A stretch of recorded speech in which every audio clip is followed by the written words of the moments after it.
Good morning or good afternoon, depending on where you are. This is Kay Sprinkel Grace, and I am delighted to have this opportunity to speak to you today on women's leadership of philanthropy, the power of the purse.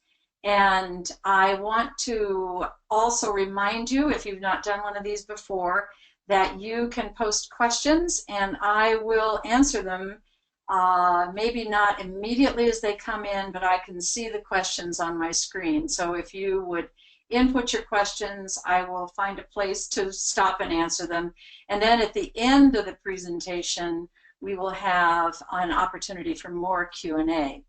You also had access to a hard copy, a PDF of the presentation.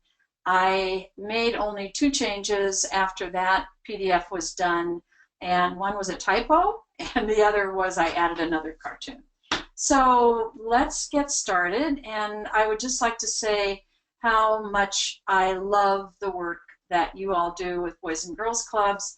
I have worked with Boys and Girls Clubs in several cities around the country, and a longer-term relationship with one just south of San Francisco. And the work that you do is simply phenomenal and addresses such an urgent need in our community. So I just want to say thank you.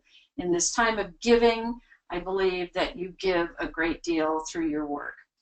So, women in philanthropy. Did anybody take us seriously at first?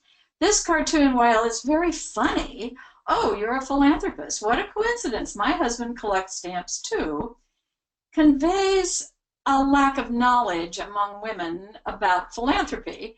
And in fact, there was a tradition or perceived tradition about women in philanthropy that most of it was counterpoint or partnership with the husband, and that there was not the significant participation by women on their own. What we know when we research this is that was just all wrong.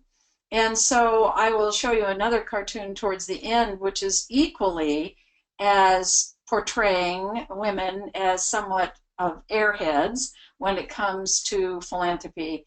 And I included these cartoons not because I believe they're right, but because I believe their time has passed. And while they are amusing, they nonetheless are not any longer the way we need to look at women in philanthropy. So my ideas for this today, I'm going to put a quick lens on philanthropy itself, just so we have the same terminology. If we're talking about women's leadership in philanthropy, I want to make sure that we understand the scope of philanthropy as I view it. Then I'm going to give you, I promise, a very brief history, one screen of women's roles in philanthropy, and then talk about the strongest philanthropic role that women play, and then get into kind of the meat of it, the nitty-gritty, how, where, and why women give, and why the gap with how, why, and when men give is in fact disappearing, with a few notable exceptions, and I've provided some research for you on that. And then tapping into women, what do we do, what do we not do, and then we'll open for questions from you. So as some of you know, I have a very long history in philanthropy. First as a volunteer. I was very well schooled by my university, for which I volunteered in increasing leadership roles, and then I made a career shift and went into philanthropy as a profession. And over those years, those decades now, I like the focus on philanthropy rather than fundraising, because I think what we do, if it's seen in the philanthropic context, I think that it is much more embracing of all people that can do and give at whatever level is appropriate. And of course, we know that the origins of the word philanthropy. But in the 80s, Robert Payton, who had been involved in philanthropy as an academic and also as head of the Exxon Foundation, was also ambassador to what were then called the Cameroons, now just called Cameroon. And he became the head of the new, then, Center on Philanthropy at Indiana University. He wrote an amazing book, which is simply called Philanthropy, and he discusses how all philanthropy is based in values, that people don't give to, ask for, join, or serve any organization whose values they don't share. So he breaks out philanthropy in those four roles: giving, asking, joining, and serving. And I think we forget sometimes how comprehensive philanthropy is, and that it's not just about the money. It's also about time, it's about linkages, and all the other things. And women have always been leaders in each of these areas in our communities. But what's shifted now is that we have these women, I mean, Melinda Gates and Jennifer Buffett, and these other women, Jean Case, who are simply Priscilla Chan, who married Mark Zuckerberg, but has become a major leader in terms of the architecture of philanthropy for the future.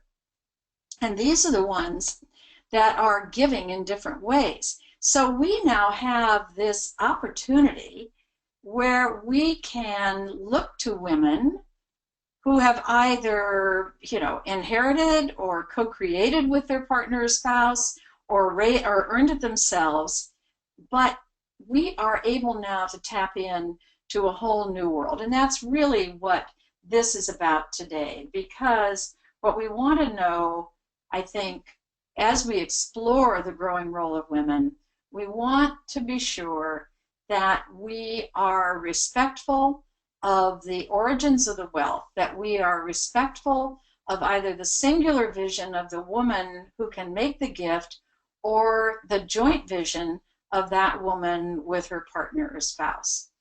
So the brief history that I promised you, and it will be brief, I guarantee that. And I think it's a very interesting history, because philanthropy has two parts to it. There's informal and formal philanthropy. Informal is not organized at all. It is the caregivers, the casserole bearers, the neighborhood child care. Sure, I'll take you to the doctor. Can I give you a ride to church? And women have always been the Marthas, to kind of reference a biblical phrase, always the caregivers and the people expected to give their time outside a formal structure.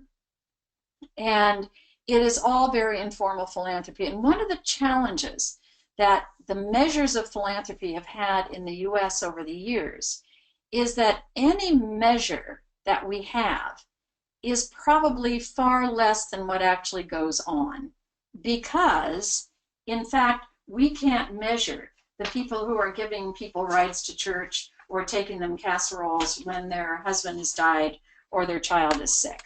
But that is philanthropy. But if we look at more formal philanthropy, then what we're looking at is women have led social change.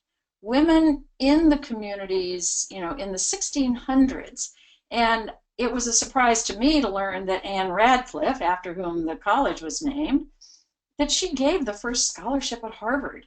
I mean, this is quite remarkable. And then, of course, in the 19th century, we hit our stride.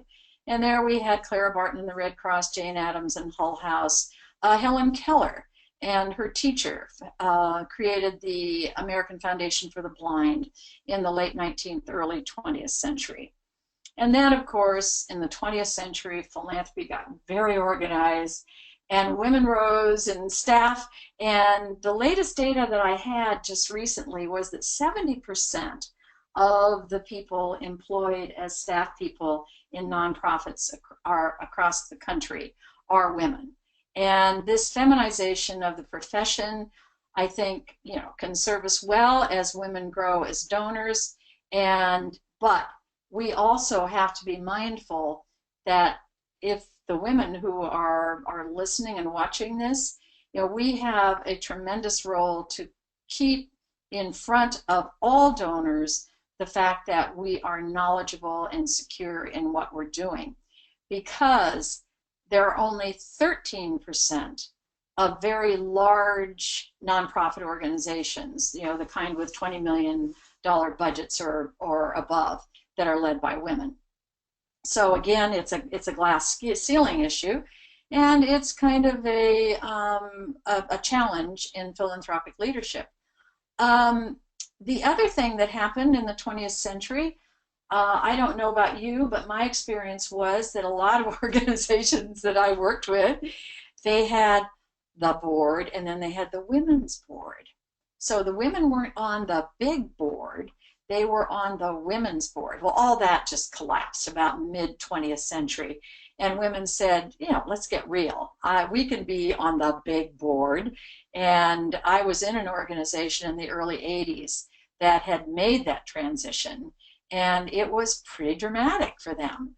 And the big board was still how some of the women referred to it.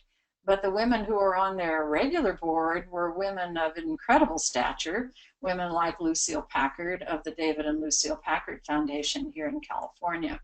So we had this whole shift, and now, of course, in our century, in the 21st century, it's much more balanced. The sources of philanthropy are much more balanced if you look at the Giving USA data, and women are also increasing as foundation and corporate leaders, decision makers, and then just those few data points there at the end.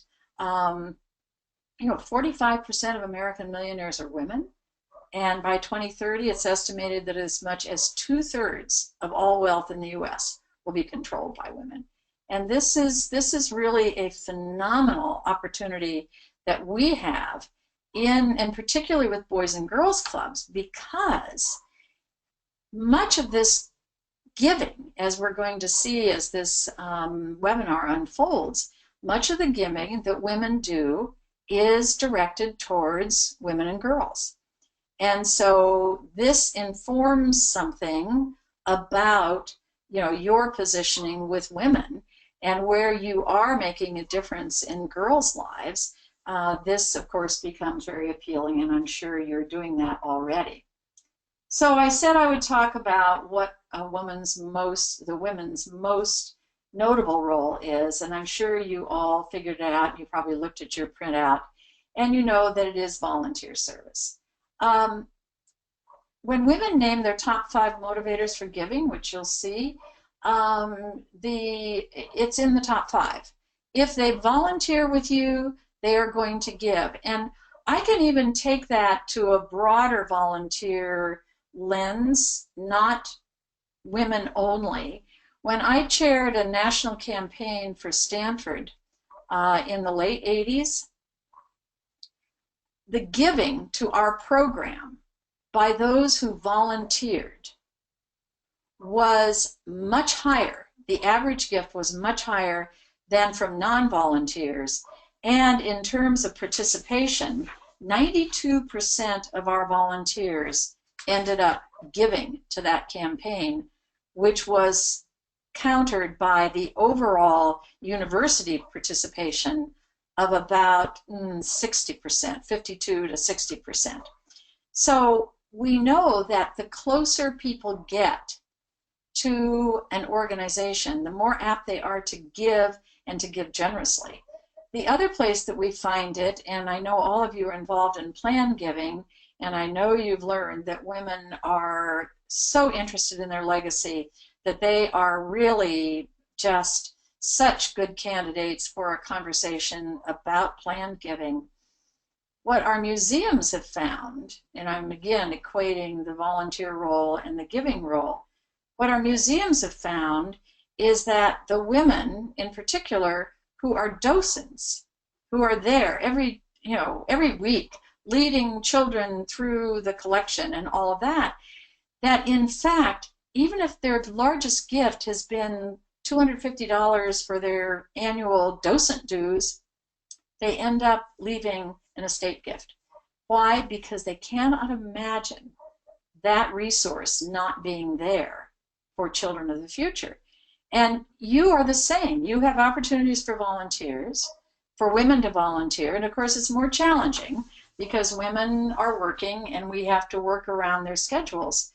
But even those who seem not to have a large capacity can end up making some kind of a gift. We had one gift that came in from an active volunteer in my first professional job. And it was a little house that she had bought, and she lived with her mother until her mother died, and then she lived alone in the house. And it was in a very upscale community, but it was kind of the last of the original houses. She had paid about, I don't know, $18,000 for the house right after World War II. And what she left it to the organization.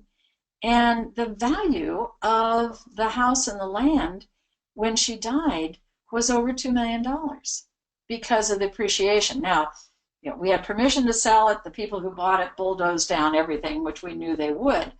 But at the same time, it added to our endowment. So the motivator then for women is very strong when they volunteer. In general, I looked up what's happening with volunteering. And you can see it's about a quarter of our population is volunteering. And again, this does not include informal volunteering. A lot of volunteering data is not even present. And so the men's was little changed. The women's was down, I would say, so small, I would almost not call that a statistically significant change. But women do volunteer at a higher rate than men.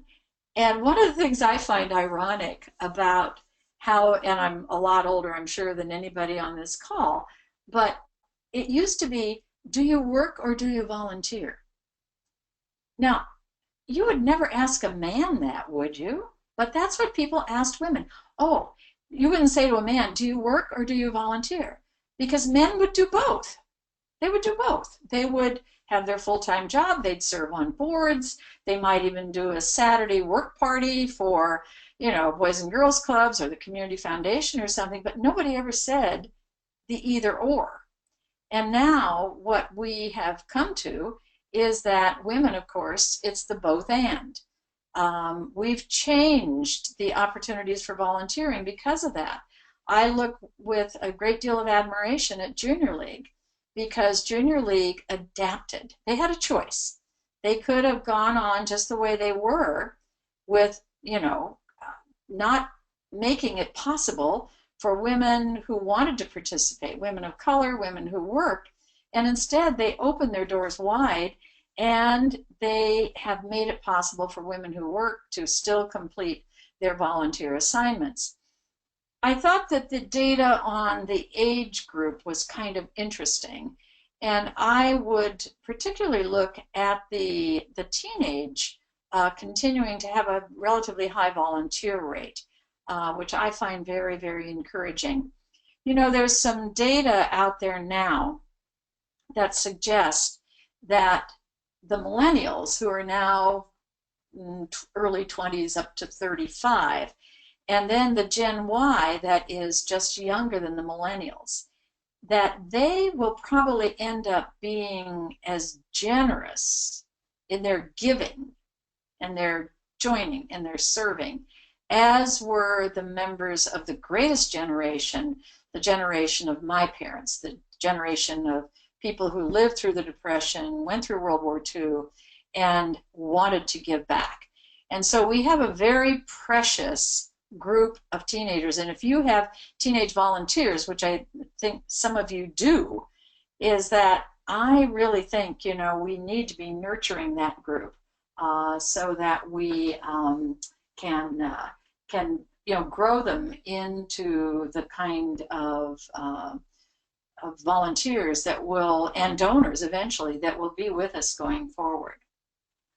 I don't see any questions popping up. Remember, if you have a question, please just toss it my way, and otherwise I will continue. So I needed to refresh my skills on women's leadership and philanthropy. In October, I was very privileged to lead a session at the International Fundraising Congress in the Netherlands, which was called, ironically, Women's Leadership in Philanthropy.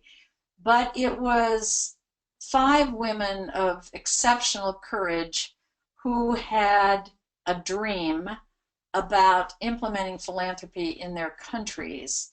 And we had a woman from South Africa, one from Serbia who had been jailed twice for her vision for social change. We had a woman from the Netherlands, one from Norway, and then an English woman who now works in the US with a major international refugee organization. And it was a very refreshing thing for me because I, as is my wont, I researched it deeply to look at what the patterns are with women's giving. And so what you're benefiting from is some of that work that I did in preparation for that as well. So here's the one big difference, and I later on make a recommendation, that high net worth women rely on financial advisors. So when I was on the board of the Women's Philanthropy Institute, which is now part of the the Lilly Family School of Philanthropy at Indiana University, Indianapolis, when I was on the board, when it was a freestanding organization, we had gatherings, and we always invited women and their financial advisors. And whether this will continue as women, younger women, more financially independent women come into philanthropy, I don't know. But right now, I can highly advise that high net worth women do rely on their financial advisors, and that anytime you might have a workshop or a gathering or an appreciation event for women donors or women prospects of high net worth, or having a session for financial advisors is a really good idea. And when I was working in youth at the Children's Health Council in Palo Alto, we had a very strong relationship with the Bar Association, and we were able to get our brochure out into every law office in Santa Clara County. And those gifts are still coming in, and that was 30 years ago. And it was, again, people going to a lawyer or a financial advisor for advice. And the other 2 points I think we've already made about volunteering and planned giving. Where does their money go?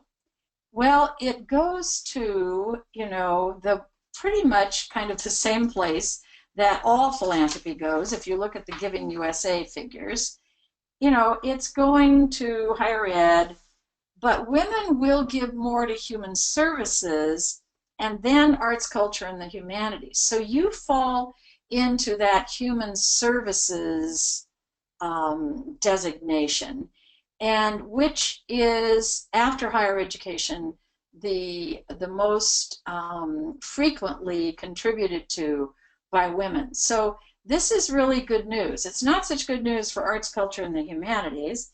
But I think that you can rest assured that if you make your case well enough, it is very appealing to women, particularly since you became boys and girls clubs so many decades ago instead of just boys clubs. So what motivates women? Why do they give? So these are the reasons. As you can see, no surprises there, except that the 5th one is that they volunteer for the organization. But like everybody these days, impact, impact, impact.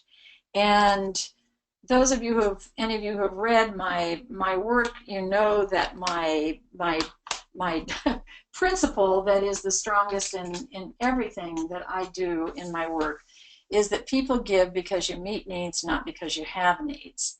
and that when a person makes a gift to you, it's really a gift through you into the community. And that's the impact feature. In early times, we called it making a difference. I give to make a difference. There's no difference between I give to make a difference and I give to make an impact. It's just a different word. The one that surprised me on here was the organizational efficiency. And I think that we need to be aware that if we are perceived as having difficulty administratively or with our board, or you have a program that falls out of favor, or God forbid you have something that happens to one of the kids that you work with, that clearly this is a very important thing, and people are looking at it. And they're looking at your leadership. And I think organizational efficiency really falls into that leadership idea. The giving back, financial security, that's their own financial security. In other words, I give because I feel financially secure. And I think that's kind of an ambivalent kind of way it's stated. And then the volunteering. But the other one that was in some other research I read, affiliation with other women. So like the giving circles. And giving circles, which now, of course, have spread. So it's men and women, it's college students. There's a whole organization that is serving the very poor in Kenya that was started by a giving circle made up of Harvard students, Harvard and MIT students, who wanted to cut the middleman out of giving in Africa. Because when you send money to Africa, often it gets stopped kind of at the administrative level, and a lot of it, you send $1 and about 80 cents of it is peeled away by others before it gets to the people. So they came up with this idea called Give Direct, and it's a phone-based program where people in these villages in Kenya get $1,000 loaded onto their smartphone using M-Pesa, which is a software program, and they have that $1,000 to live on for the year, which is a lot of money in these villages. But that started as a giving circle where these students all pitched money in. They just gave what they could do, and that's how a giving circle works. So, you know, women get together or students, and they put in, you know, 100, 500,000. They pool their money and then they do something with it. And women have been very, very involved with giving circles. And two women that I will be mentioning in this data that I'll present to you were really largely responsible for starting the giving circle movement many, many years ago.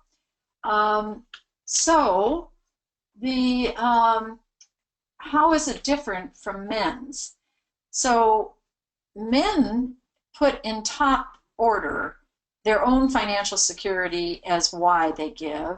They also looked at organizational efficiency.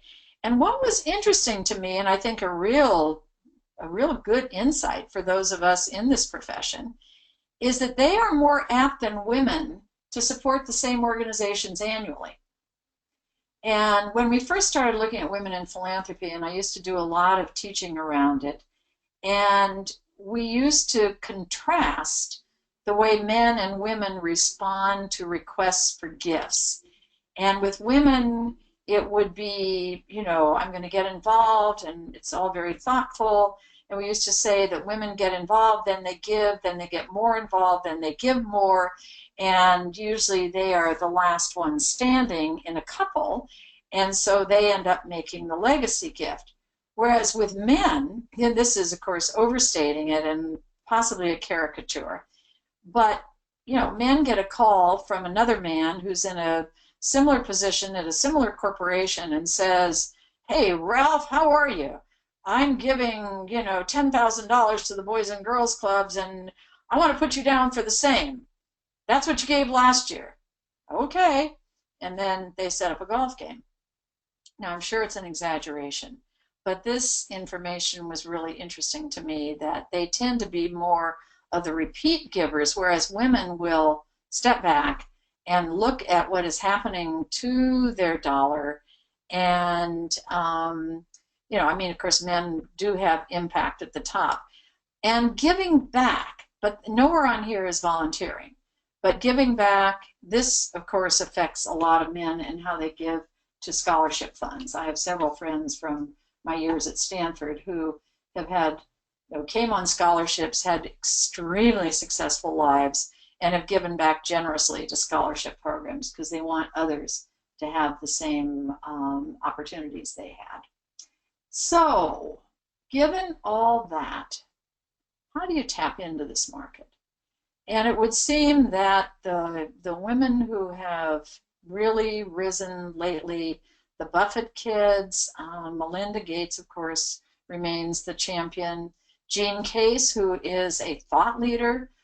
Jean's husband was a co-founder of AOL.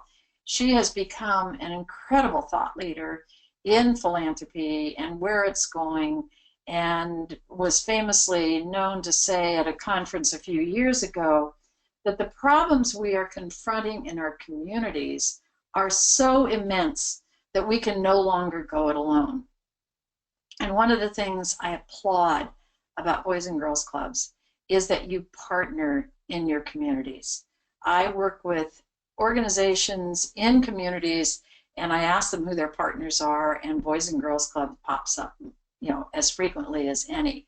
So this is good because what we know is that these problems are so big that we need partners, we need cross-sector partners, we need to partner with local government, with business, with industry, with associations, with churches, with everyone who will come together and focus on the issue of how we can help our young people realize their potential and not end up, you know, without future, without hope, and without possibility. And this is a common problem in our communities. So the two women that I mentioned earlier are two women I had the pleasure of working with when I was on the board of the Women's Philanthropy Institute. Sandra Shaw Hardy and Martha Taylor, both out of the University of Wisconsin, and they got it. They got it from the beginning. I'm talking about the 80s. They saw that women's giving, women's leadership in philanthropy was going to be truly the wave of the future. And they were instrumental not only in founding a program at the University of Wisconsin, which led to many publications, led to the kind of the standardization of giving circles, so you could get like a giving circle in a box, and if you wanted to start one, they could send you exactly how it worked. They were instrumental in engaging people like Tracy Gary, who has been also a leader in women's philanthropy.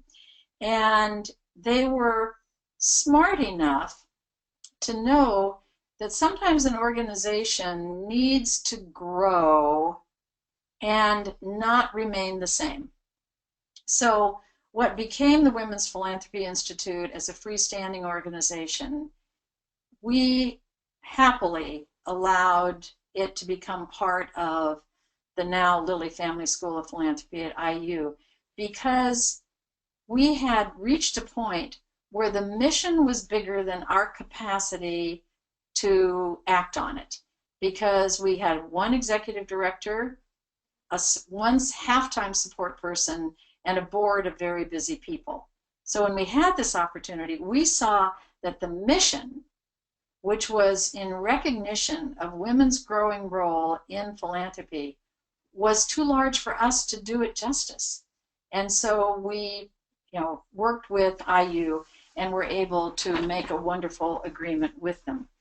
But Sandra Shaw Hardy and Martha Taylor came up with these 6 points, probably in the 80s. And they're so smart. And I want you to think about the women that you have as donors or women you are cultivating, and look at this as their research, their lengthy interviews with women about why women got engaged. And the the 6 C's, we all became masters at the 6 C's. But as you look at them, you know, to create new opportunities, to work together, to change, to connect, to collaborate, to commit, and to celebrate.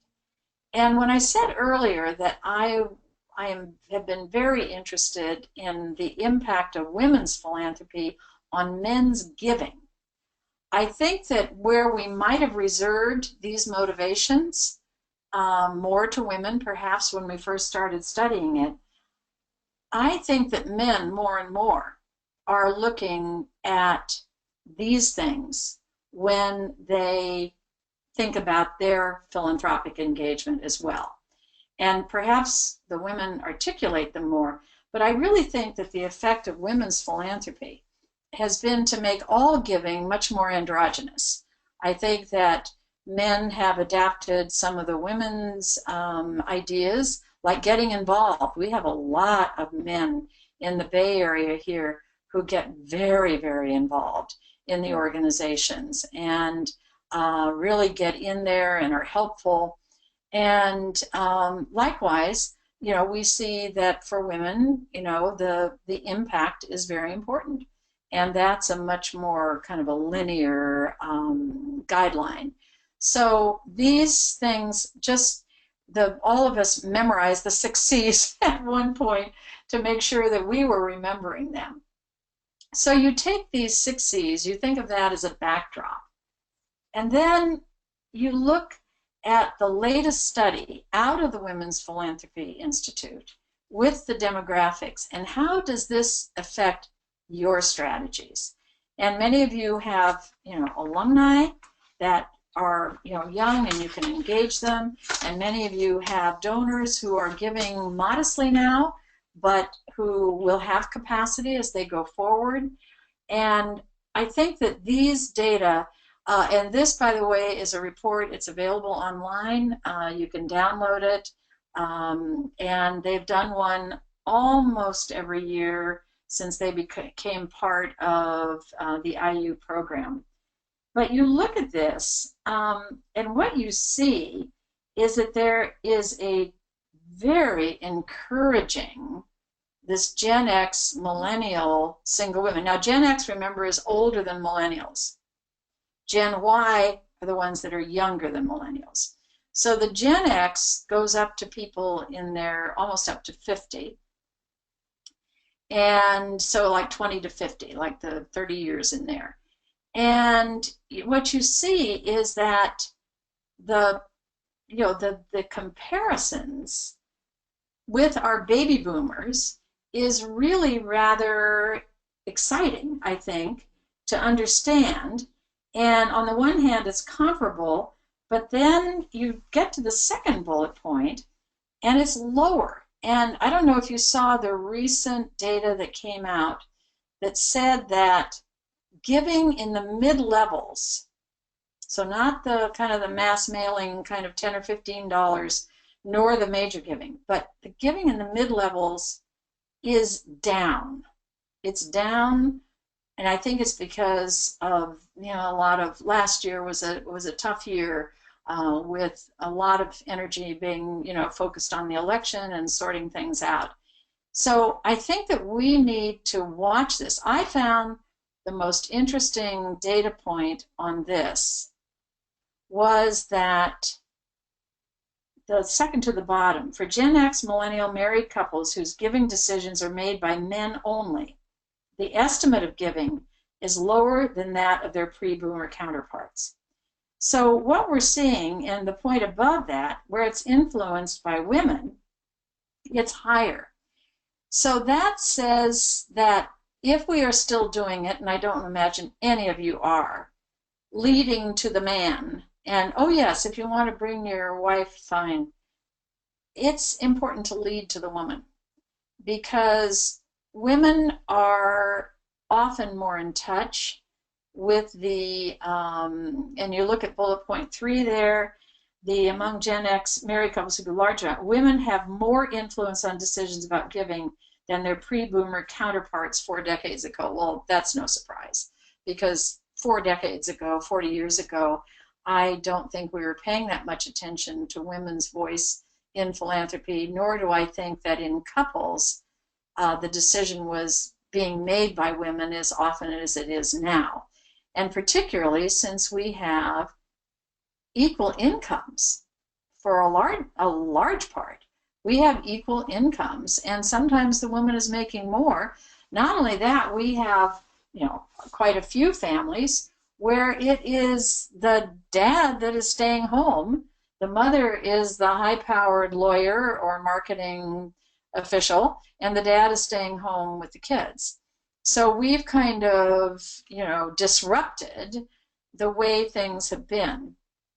And then the last point is just a general demographic. The millennials are now the largest generation.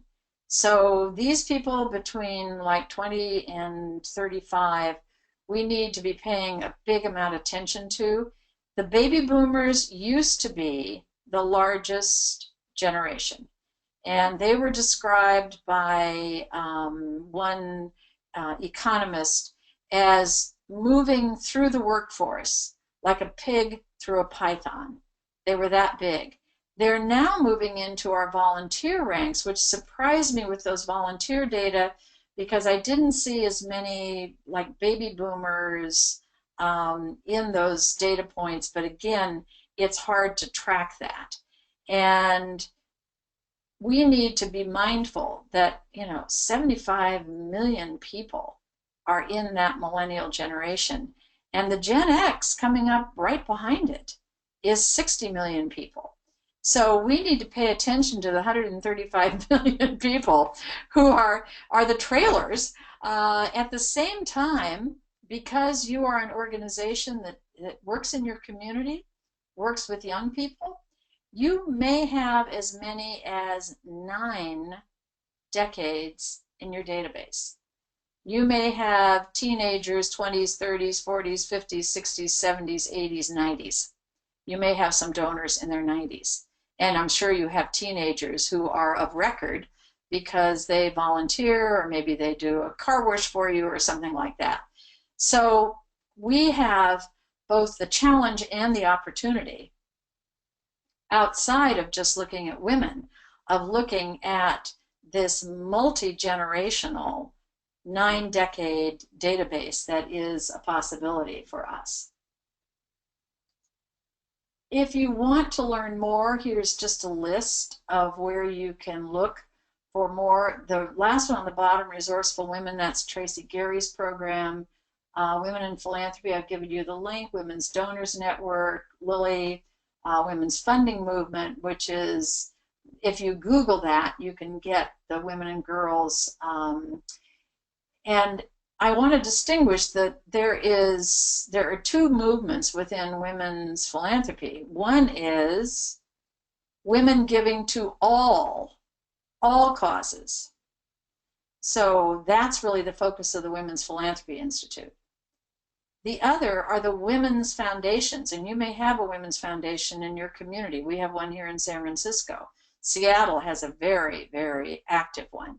But those are organizations that focus their entire giving on women and girls. And we have some family foundations here in San Francisco whose focus is only on women and girls. And I imagine that you also have that as well. And then the giving circles, you'll see that you can go to this Minnesota Toolkit for Giving, which is an example, best example I found on the internet for giving circles. The head of WPI is a phenomenal woman named DEBRA MESCH. The vice chair or vice president is ANDREA. I worked with DEBRA on the board of WPI, and I will tell you, when I think of leaders, women leaders, I think of DEBRA. And anything that you can land on that she has written, or talks that she has given, I spent a lot of time reading through her remarks. She is thoughtful, she's informed, and of course she's got her finger on the pulse. But she refers to the growing financial muscle of women. And that's usually not a word you associate with women as muscle. It was very arresting, and I kind of liked it. But you look at this, the increase in $10 million plus women-owned firms in just 3 years. Just look at that. And then 45% of millionaires, but 48% of estates worth 5 million or more are controlled by women. And an estimated 60% of high net worth women made their own fortunes. That is such a change from the way it was when I started, when it was much more, the woman who had married the man who was extremely wealthy or inherited the wealth. And the leadership of women, which I find so exciting, just the giving circles alone. There are now 47 giving circles involving more than 10,000 women. Now, these are women who ante up $1,000 a year, let's say, and they put it someplace where it will do the most good as an aggregate gift. And to get on their list, to get in front of them, is a wonderful way to engage women and also, raise a pretty remarkable gift. And you look at the networking of these 28 women's funds, the women's funds that I mentioned, $118 million for women and girls of color. So there are resources out there that need to be governed by how we approach women and what is it that is unique, and the do's and don'ts, if you will. And DEBRA advances the idea that she thinks there's a paradigm shift in the wind, that women, it will continue tipping this way, and it will be very interesting to see how that plays out. She had some more trends that I think were interesting, that women are more directed and specific in their philanthropy, and that the male-female households are more apt to support education, health, and religious organizations when the woman is responsible for the decision. And I love the second bullet point. They give nearly twice as much when they give independently as singular donors or separately from male partners. They give larger amounts to fewer organizations. That, however, I have to say, is an overall trend in philanthropy today, that people are giving larger amounts to fewer organizations. They want to get the most bang for their buck. And DEBRA says that women, they give all three things that we look for. They give work, they give wisdom, they give wealth. We know they volunteer more than men, and anyway, they are engaged in their philanthropy. We have enormous opportunities to engage with them in philanthropy. So how do we tap into this? DEBRA and ANDREA see some really interesting opportunities going forward. And they feel that social media, the technology, women have a strong focus on connecting. They often say that women live longer because we talk to our friends and we communicate with them, and we give and we do nice things, and we tend to live longer, and that may be a factor in it. But there are two other major trends, and I think they're very important. And one of them speaks to women wanting a larger issue. In other words, a real paradigm shift issue. And I have worked for the last 10 years with an organization here in San Francisco called Futures Without Violence. It was previously the Family Violence Prevention Fund. And we have a very remarkable group of women who are involved with this. A lead donor who stepped forward with $4.5 million for our building campaign. And these are all women who are intensely interested in policy. This was the organization that advanced the legislation in Congress, the Violence Against Women Act. And this is the organization that sets policies around education and health, working with schools and nurses, the legal parts. And we find that there is a rising need for people of wealth to have some leverage. So what this suggests for you, because you are essentially a grassroots organization operating in your community to address your community's issues around youth leadership, youth development, youth safety, youth education, all of that, what it says is, to the extent that you can identify, perhaps in a collaborative way with other organizations, a policy issue within your community that Boys and Girls Clubs can be influencing, I think you would have a lever that might be appealing to some of the women in your community. DEBRA and ANDREA also see women as having the edge in reinventing philanthropy with financial tools like impact investing.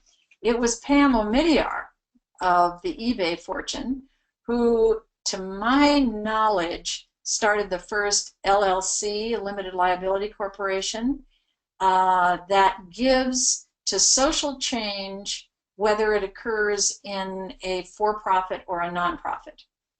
The largest one, of course, to follow suit more recently has been the Zuckerberg-Chan LLC, where he has rolled all of his money, all of his stock from Facebook into this. And again, it's an LLC. It is not a traditional foundation. It has opportunities to give to social change outside of the nonprofit sector. And this is where we need to be very mindful, because there are a lot of organizations coming into our space who want to see us solve the problems that we say we're going to solve, and they don't think we've solved them yet.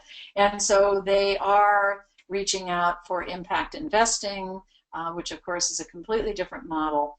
On a small scale, it's kind of like what Kiva does. You know, you put your money in and you get your money back out after you've leveraged the change. So a lot of exciting things are out there. Some other motivations that I collected in this research is that they want to raise money for targeted causes, and I think we certainly see that any of us who are getting emails, you know, from people we know in the community who are trying to raise money for very targeted causes. One of my issues with this is that I do find that it's often women who find a cause that may more properly be embedded in a larger, stable organization, and they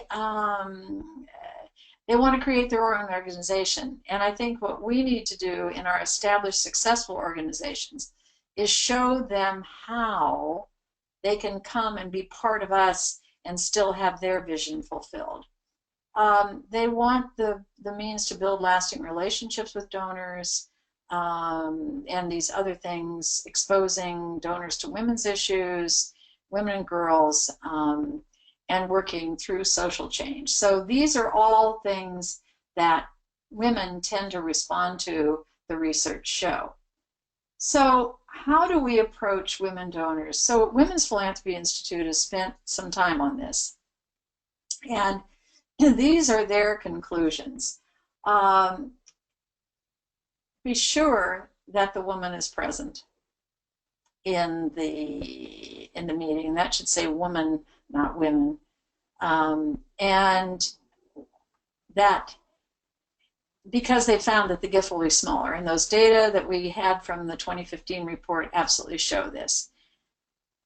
Have women on your boards, and I think you don't need to be told that, but share it with your friends. You know, I was at a meeting just recently, and every name they brought up was a man. And I thought, come on, you know, where are the women? Where are the women? And they said, oh, we already have so many women on the board. And I thought, well, you know, you want the right person, and if the right person is a woman, then let's do it. The focusing on the outcome or the impact is very important, as we've learned. It's the top reason for giving. And then the bottom one, I think, is a much more appealing case for women, and that's about changing lives. And it's less about what you've raised and what you've done with it, but what are the lives we've changed? And you folks are so good at telling stories. I've been to your national conferences, and you are the storytellers. You are the ultimate storytellers. And you've got program people who are so absolutely good at telling those stories. And the more we tell those stories, the stories are really very appealing to women. So, summarizing, the women, they say, the research shows, and again from WPI, that they prefer to learn from one another about issues and where to give. And I'm going to switch to the next slide and come back to this one. This is one of my, again, this is the other cartoon that puts women in kind of this odd position. Is this my luncheon to solicit you for the university, or your luncheon to solicit me for the orchestra? But again, this is how women were portrayed. But if you look at the idea about learning from one another and shared values, it's not such an absurd cartoon. They evaluate, they volunteer more, which we know, I've said it now 4 times. They spread their giving out among the organizations that are important to them, with the caveat that that may be fewer organizations at this time. And women are drawn to issues around women and girls, and there's no getting around that. And so because of your programs that you have a leg up in this whole program. So there's our ladies again, and I suppose when I show this in a seminar, I usually say it's probably to do both, because after all, if it's a shared values basis, then you could be talking about both the university and the orchestra. There was a wonderful little one-pager, and you can go online and get it, from Graham Pelton, which is a consulting firm. And it was an infographic that I found particularly delightful. And it's just called Tips on Inspiring the $1 Million Gift from Women. And it, I think, backs up everything that we have heard from WPI, that you've heard from me, and from the other research. The philanthropic advisor, the plan for approaching women with family wealth, the cultivation with small dinners, the ask plans that focus on a very large vision. I think that women want to think that they are part, and I certainly learned this in the Netherlands in October, listening to these women from, 4 continents, is that it was the dream that propelled them. It was the dream that Maya pursued that got her arrested twice in Serbia for wanting to really struggle for the programs that she was advocating for. So think of that bigger dream. Don't just think of, oh gosh, we've got a little bit of a budget gap this year, and would you help us close the gap? I see far too many appeals that are about that. And then focus on stewardship. And no matter what the size of the gift, here's, I think, where women more than men, in my research over the last 25 years, is that they really still like thank you notes. I mean, like handwritten notes. And that small gift, that widow's mite, is really important to them. And I remember when I was at Children's Health Council in my very first professional fundraising job, and I would get these envelopes, with $2 or $3 in them, and this kind of a shaky hand. I always made sure they got a handwritten note or even a phone call, because after a while I got to know some of those donors, and these were very lonely people at home, and they just wanted some kind of contact. So focus on stewardship, and I think that you can access this. Graham Pelton, as I say, is a consulting firm. I thought it was quite wonderful. So the last thought I want to share with you before I open it for your questions And this should be Geneva Global, not Geneval. What's most encouraging is that as more women give, whether independently or collectively, and talk about their giving, they are inspiring other women to join them. Women are more frequently giving collaborative with their peers, the giving circles, and are taking more risks and giving more as a result. Many of these giving circles are risk takers. They're saying, yeah, collectively, we're going to put $10,000 towards that because each of them has only put in $1,000. So therefore, the risk is less, but the opportunity is greater. So I think that these are things that we can take away from this. So that's what I had, and I would certainly love to see a question, or am I not seeing questions that are already up there? I may have the wrong question box up.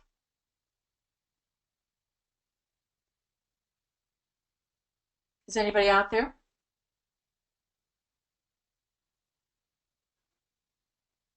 Heather? Yes, ma'am. Oh, you're there. Okay. Oh, I thought, oh, good grief. We lost it right in the middle. And I have been Uh, talking into the air, I am watching two doves mate in my tree. oh, And wow. it's really quite wonderful, I have to say.